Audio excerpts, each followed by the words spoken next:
Most leaders, they don't fail because they're incapable. They fail because they get stuck replaying that same mistake over and over and over in their head until the mistake owns them. You lost the deal, you blew the meeting, and your team dropped the ball. That happens. But instead of resetting, you spiral. And one bad play turns into a bad day, and a bad day turns into a bad week. And now you're deep into the spiral. But here's the truth. You cannot fix the last play. You can only dominate the next one. I'm Chris Hunsicker, and this is the Dealership War Room. Leadership fire. 7 minutes. Built daily, fueled intentionally, and delivered relentlessly. And today, we're going to dive into how do you use that next play reset so that when you hit failure, when you hit obstacles and struggles, it's reset and not spiral. Here's a critical but uncomfortable truth. Mistakes happen. They always have happened, and they always will happen. You have a salesperson that just fumbles it up, an advisor that mishandles a customer. You lose your cool in a meeting. These are all things that happen. As a matter of fact, they're guaranteed to happen. That's not unusual. That's leadership. And the real danger isn't the mistake. It's what happens after. Because amateurs, they replay the mistake. They replay it in their head. They replay it in their tone. They replay it in their energy.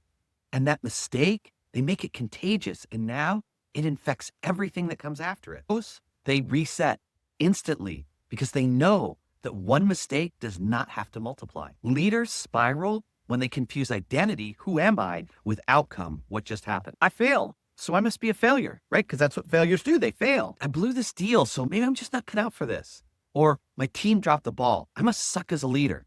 It's that mindset, that's that replaying that's going on in your head. That spiral makes you live in the past instead of leading into the future. And here's the reframe. Again, I want you to burn this into your heart, tattoo this on your brain. You are not the last play. You're what you do next. Now, let me share with you the next play reset. And this is the ultimate tool to make sure that no matter what goes wrong, no matter what failures happen, you reset instantly instead of beginning the spiral. Number one, name it. Call the mistake what it was. No excuses. That was a bad play. Number two, replay it as if you had done it right. So in other words, we're going to neutralize all the negative stuff by going back. Instead of replaying the mistake, replay yourself doing it right. Replay yourself doing it perfectly. Step three is navigate forward. Lock in what's the next thing I want to do. So now we're building and sustaining positive and forward momentum. The key is speed.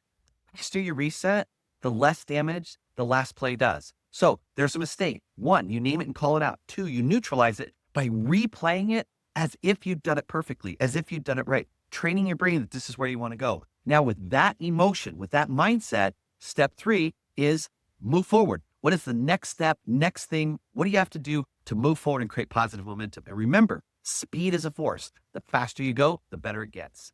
Let's take a real example from pro sports. Michael Strahan was one of the top defensive linemen in the league. And for the first time, he hired Nate Zinser as a performance coach. Eli Manning had been working with him all year and had gotten significantly better. And Eli basically said to Michael, you need to talk to Nate. The guy's brilliant. And the first thing that Nate Zinser did when he started talking to Michael Strahan was he says, what happens after you make a bad play? He says, I just keep playing it over and over and over in my head. Like it haunts me at night. I wake up in the morning thinking about it. I just see it going over and over and over again in my head. And the first thing that Nate Zinser taught him was a little more sophisticated version of what I'm sharing with you as this reset, right? What's the bad play reset? What's the next play reset? And every time he made a mistake, what Nate taught him to do was to start replaying over and over in his head, him doing it right, him getting it right. The next year, he earned his first Pro Bowl. All right, that's great for Michael Strahan. He makes millions of dollars. But let's get back to you and I. Let's cross that insight to action bridge. I want you to ask yourself right now, what's one mistake, one bad play that's still replaying in your head, that's still taking up space in your head? Can you think of that? So now that you have that in your head, I want you to grab a pencil, a piece of paper, write it down, right? We're going to name it. Now, replay that in your head as if you'd done it right, as if you'd done it perfectly. And then next play, what's next? And go out there and look at what's the next step you can take. What's the next forward momentum you could do? Is it a conversation reset? Is it circling back to a customer? Is it meeting with someone on your team? But what's the next step that you can take to start creating positive momentum now that you've reset it in your head? Remember, this whole podcast is about one idea. You're not the last play. You're not the last mistake. You are what you do next. You're war room leaders. You're elite operators. And your mistakes, they don't define you. Your response does. Stop replaying the last play in your head and start resetting for the next one. That is how you build resilience in yourself and in your team. That's how you build consistency. And that's how you keep going and pressing forward when everybody else quits. So take this, go out today, and now create some leadership fire. Like really start changing the way your team feels mistakes. Because once you know how to reset, everybody in your team is going to take more risks because they understand failure isn't final. It's just the next step to becoming something great. With that, I will see you tomorrow in the Dealership War Room.